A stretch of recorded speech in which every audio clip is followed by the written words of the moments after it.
Hey there, authors. Greetings from Book Baby. My name is Becky Rodriguez-Smith, and I'm the Director of Design Services. And I'm Amy Eppright, Senior Book Designer and Team Lead. When it comes to the success of your publish, cover design matters. An appealing design is going to attract your customers and convince them to pick your book up off the shelf or click on your book on an online retail store. And oftentimes what we see as designers are covers that are lacking in the essential foundations of book design. So skipping those elements can have a negative effect on your sales. And what Amy and I are going to talk about are the top 5 elements that can really make or break your final product. And we're also going to take a look at some of the cover submissions received by some of the attendees and, give you some feedback and show you how implementing these foundations can really elevate your cover design. So the first element we're going to talk about is hitting your genre. This will help your designer know what style to shoot for. Yeah, you're probably going to hear this a lot, but do the research. Look at what is trending in your genre and see what other readers are drawn to in that genre. And also remember that follow-through is important. The genre doesn't stop at the image. Fonts that you choose also enhance the genre. Yeah, and the first cover we're going to look at is a great example of that. So we have The Shadows of Miskatonic, Darkness Below by Barbara Cottrell. And her genre is horror fiction. So I look at this cover and I see a really awesome illustration. We have this, creepy tentacle creature, lots of textures and lighting effects. It really reads horror.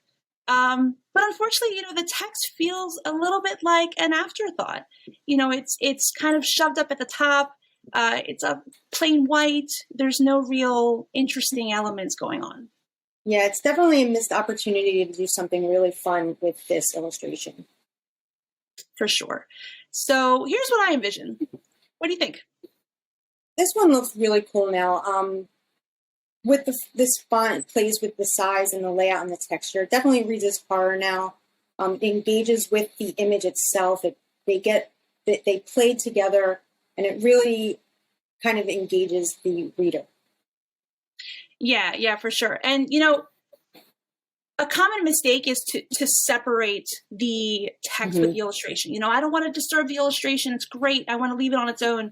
But like we said, that is a missed opportunity. In this case, really incorporating the text into the design and making that tentacle go through the letter B, like it creates this depth and really enhances that horror factor.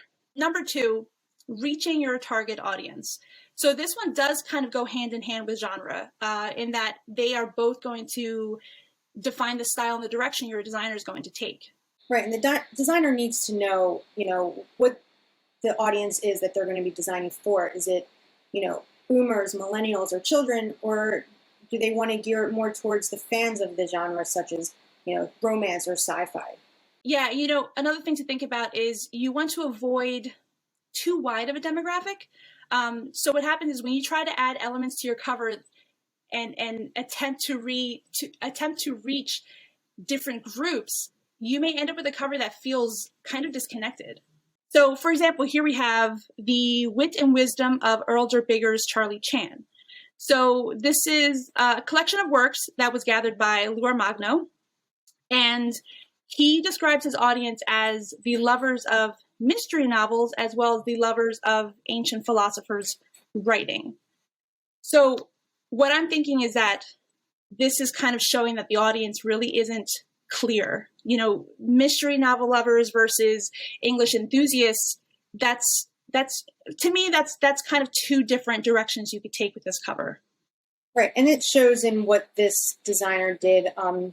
They tried to gear it towards such a wide range that it lacks focus and it ends up just looking a little bit cluttered.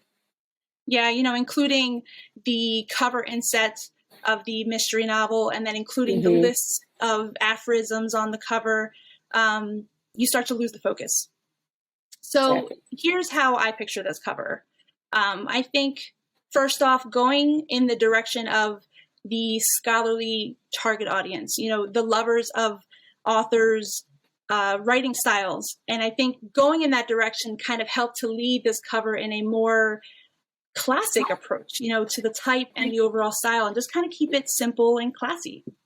And this is really one of those less is more kind of examples.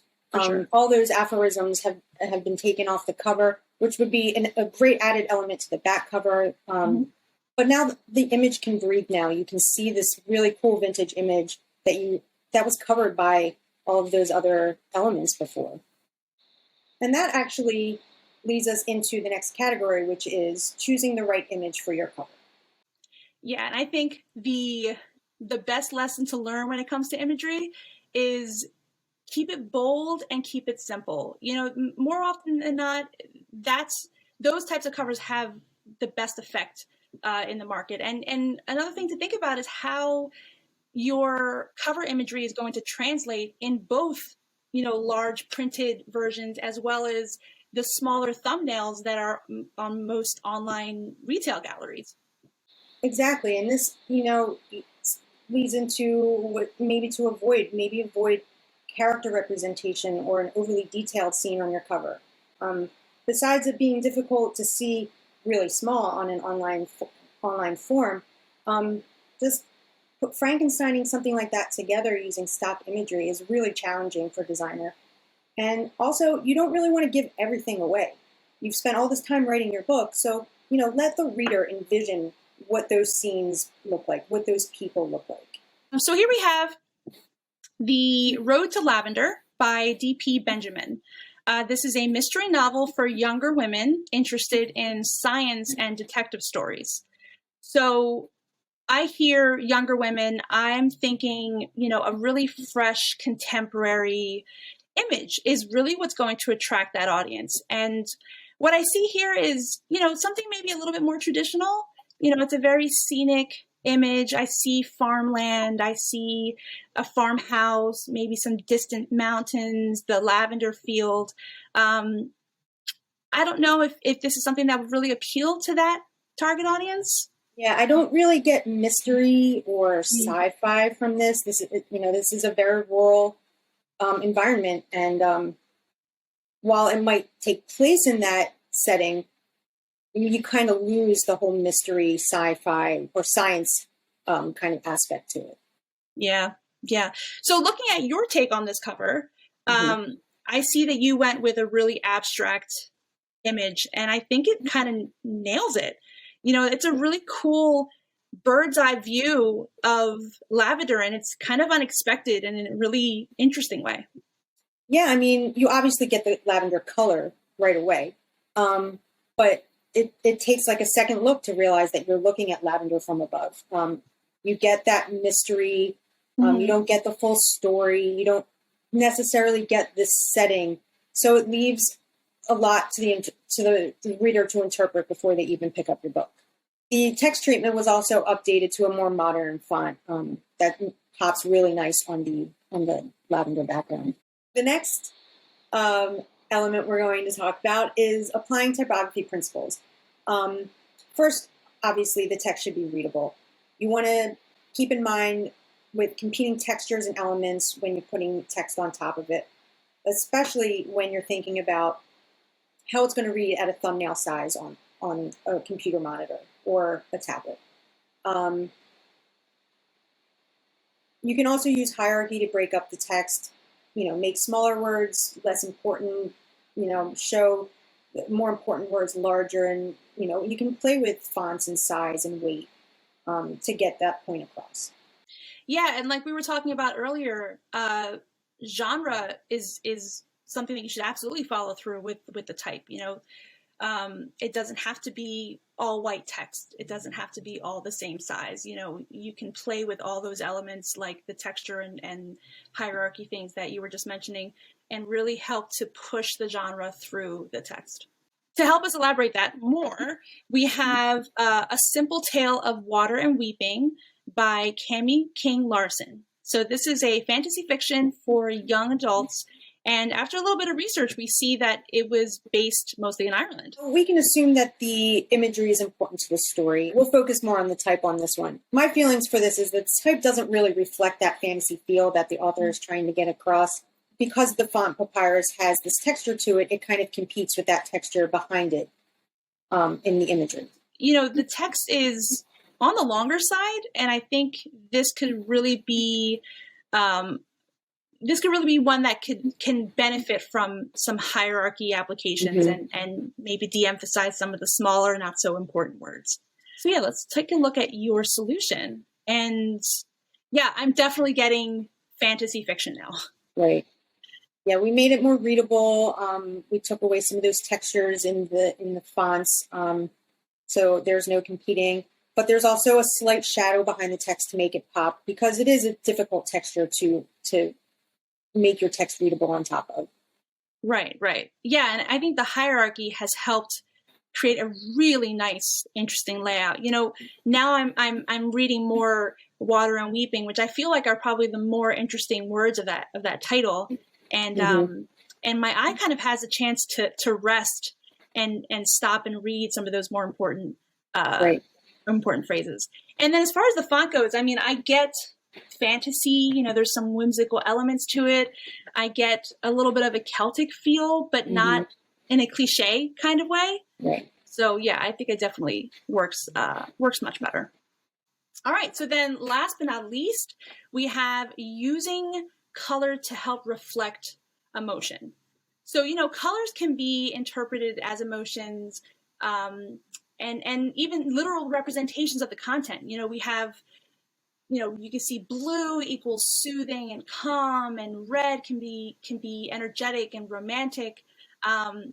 Really the point is you don't want to fight your genre when it comes to color. I think sometimes people will go for the brightest color because they want it to pop, so something like yellow may not be the best color to use because it might not really match the overall emotion you're trying to achieve. Right, and you can use color to your advantage when it comes to your book cover design. Use complementary colors from the imagery that you're going to use. It's a great way to add hierarchy to your title. This last cover we're going to look at is, it's actually a mock-up we received here at Book Baby. The title is Play Ball, and the genre is sports fiction. The audience was lovers of baseball as a child and through adulthood. So, I understood this as a tale of someone who is explaining how this sport affected their childhood and how it still affects them today. So I look at this cover and I'm not really getting that sense of like then and now, that nostalgic kind of emotion that I think it's missing. Yeah, to me it feels more like an informational book rather than a novel, like how to play baseball or the basics for what to teach your 4-year-old when they're starting Little League.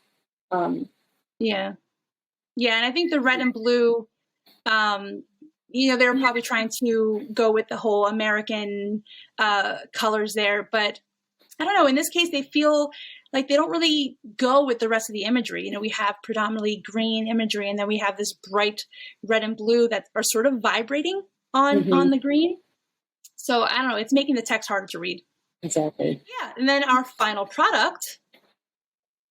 Definitely a sense of nostalgia. I definitely see it now with those sepia tones. Yeah, absolutely. The sepia tones do kind of evoke that this is something older, this is something vintage. We're talking about someone's childhood and they're reminiscing about the sport, and it's definitely coming across. Right. And also the text is much more readable. It's clear. There's accent colors used. That green from that field is brought into the author's name. And it really adds a nice balance right in the middle of the two images blending together. Yeah, it's definitely much more cohesive now. Exactly. To all the attendees, I hope that this has helped you gain a clearer understanding of the elements that can really strengthen your cover. We discussed hitting your genre, reaching your audience, choosing the right imagery, applying some good typography principles, and incorporating color to reflect your emotion. And I think the last bit of advice that's worth sharing is to remember to give your cover the proper attention and planning it deserves. Think about how much time you spent on the content. You want your cover to feel like it's had the same amount of attention and it doesn't feel rushed. trust us, it's going to make a huge difference and in the impact that your cover is going to have. Right, and the good news is the responsibility doesn't have to fall on your shoulders alone. There are graphic design professionals out there, just like here at Book Baby, and we're waiting to help bring your vision to life and make your dreams come true. Hello again. Up next are 2 more breakout sessions. This time you have your choice between Are Reviews and Contests Worth It or Landing an Agent at $350. Immediately following those at $425, you can choose from Becoming a Social Media Master or Why You Need an Editor. We suspect you're getting the hang of it by now, but just in case, don't forget to return to the Indie Author Forum auditorium after each session and select your desired breakout discussion.